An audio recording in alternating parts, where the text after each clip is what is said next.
வணக்கம் நண்பர்களே. சத்யாவோட சேர்ந்து முத்து போட்ட பிளான் வந்து வேறு லெவலில் வந்து இருக்குது. சிட்டியை நம்பி ரோஹிணி வசமாக வந்து சிக்க போகிறாங்க. ரோஹிணி சிட்டி இவங்க 2 பேரை பற்றி உண்மையை வந்து தெரிஞ்சுக்கணும் அப்படின்ட்டு முத்து சத்யாவோட சேர்ந்து புதுசாக வந்து பிளான் போடுறாங்க. என்னதான் நடக்குது அப்படின்றத நம்ம டீட்டெயில்டாக பார்க்கலாம். அரேபியானி சேனலில் போடுற வீடியோவை நீங்கள் இப்போ தான் ஃபஸ்ட் டைம் பார்க்குறீங்கன்னா சேனலுக்கு சப்ஸ்கிரைப் பண்ணி சப்போர்ட் பண்ணுங்கள். மனோஜும் ரோஹிணியும் ஏமாற்றி 30 லட்சத்தை வாங்கிட்டு போனால் கதிரை பற்றி எல்லா டீட்டெயில்ஸும் கண்டுபிடிக்கிறதுக்காக வேண்டிய அவரோட ஃபோட்டோ வேணும். ஸோ அதுக்காக என்ன பண்ணுறாங்கன்னா, ரோஹிணியும் மனோஜும் அட்வான்ஸ் கொடுத்து கோயிலில் தான் வச்சு கொடுத்துருக்காங்க. அப்போ கோயிலில் இருக்கிற சிசிடிவி கேமரா ஃபோட்டோ இருக்கும் அப்படின்ட்டு முத்துவும் மீனாவும் வந்து சொல்லிட்டு இருக்காங்க.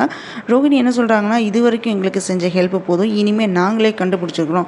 உங்கள் வேலையை விட்டுட்டு எங்களுக்காக நீங்கள் வந்து அலைய வேண்டாம். நீங்கள் கண்டுபிடிச்சிட்டிங்கன்னா கடைசி வரைக்கும் இதையே தான் நீங்கள் சொல்லி காமிச்சிட்டு இருப்பீங்க, அதனால் நாங்களே பார்த்துக்குறோம் அப்படின்னு வந்து ரோஹிணி வந்து சொல்லிடுறாங்க. இது அவங்களோட பணம், அவங்களே வந்து கண்டுபிடிச்சிக்கிட்டோம் அப்படின்ட்டு அண்ணாமலையும் வந்து சொல்லிடுறாரு. அதே மாதிரி விஜயாவும் ரோஹிணியும் மனோஜ் கண்டுபிடிச்சிப்பாங்க அப்படின்னு வந்து சொல்லிடுறாங்க. அதுக்கப்புறம் முத்துவும் மீனாவும் ரொமான்டிக்காக வந்து பேசிகிட்டு இருக்காங்க. அப்போ முத்துவுக்கு ஒன்று கால் ஒன்று வருது. 2 நாளைக்கு வந்து சவாரி இருக்குது அப்படின்னு வந்து சொல்கிறாங்க. நெக்ஸ்ட் டே மார்னிங் விஜி ரோஹிணியோட ஃப்ரெண்டு வித்யா வீட்டுக்கு மீனாவை சைட் அடித்த முருகன் வந்து வர்றான். மேலே பைக் மோதனால அந்த பைக் வந்து சர்வீஸ் விட்டு பெட்ரோல் போட்டுட்டேன் அப்படின்ட்டு சொல்லி சாவி வந்து கொடுக்குறான். அப்போ வித்யா வந்து பணம் கொடுத்தாலுமே வாங்க மாட்டேன் அப்படின்னு வளைஞ்சிட்டே வந்து போகிறான். அவர் போனதுமே அவரோட பேரை சொல்லி வித்யா வந்து சிரிச்சிட்டே இருக்காங்க. அப்போ அங்கே வந்து ரோஹிணி முத்துவும் மீனாவும் கொடுத்த ஐடியா பற்றியும் அவங்கள்ட்ட இருந்த கதிரை வந்து தேட வேண்டாம் அப்படின்னு சொல்லிட்டேன் அப்படின்னு எல்லாத்தையுமே வந்து ரோஹிணி வந்து ஷேர் பண்ணுறாங்க. அதோட கதிரை வந்து கண்டுபிடிக்கிறதுக்காக வேண்டி சிட்டிகிட்ட தான் ஹெல்ப் கேட்கணும் அப்படின்ட்டு ரோஹிணி வந்து சொல்கிறாங்க. அதுக்கப்புறம் வந்து சிட்டியை பார்க்கறதுக்காக ரோஹிணியும் வித்யாவும் ஒரு இடத்துல நின்றுட்டு இருக்காங்க. அப்போது முத்து, சத்யா, மீனா இவங்க 3 பேருமே வந்து பேசிகிட்டு இருக்காங்க. அப்போ சத்யா என்ன சொல்கிறாங்கன்னா, வீடியோ வந்து உங்கள் ஃபோனில் இருந்து லீக் பண்ணது அந்த சிட்டியாக தான் இருக்கும், எனக்கு சந்தேகமாக இருக்குது அப்படின்றது மீனா சொல்கிறாங்க. அதுக்கு சத்யா வந்து சந்தேகமே இல்லை, கண்டிப்பாக அவன் தான் செஞ்சுருப்பான், எங்கிட்டயே ஜாடையாக சொன்னான் அப்படின்னு வந்து சொல்கிறாங்க.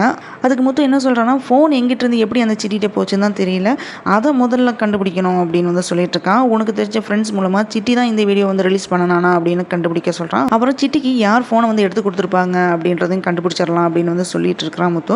அங்கே ரோஹிணிட்டு வந்து சிட்டி வந்து பேசிகிட்டு இருக்கான். அப்போ கதிரை வந்து கண்டுபிடிக்கிறத பற்றி ரோஹிணிட்டு வந்து சொல்லிட்டு இருக்கான். மீனா அம்மா பூக்கட்டுற கோயிலில் இருக்கிற சிசிடிவி ஃபுட்டேஜ் எப்படியாவது வாங்கிட்டு வந்துடுங்க, அதில் அந்த கதிர் ஃபோட்டோ இருக்குது, அதை வச்சு அவர் வந்து கண்டுபிடிச்சிடலாம் அப்படின்னு ரோஹிணி ஐடியாவை கொடுக்குறான். அதோட நீங்கள் கேட்குற பணத்தை நான் தரேன் அப்படின்னு வந்து டீல் பேசுகிறாங்க. ஃபைனலாக முத்து வந்து கார் ஓட்டிட்டு வரான். அப்போ அவரோட காரில் வந்து ஒரு வயசான கப்பிள்ஸ் வந்து வராங்க. அவங்க சென்னையை பார்த்தது ஆச்சரியப்பட்டு பேசிகிட்டு இருக்காங்க.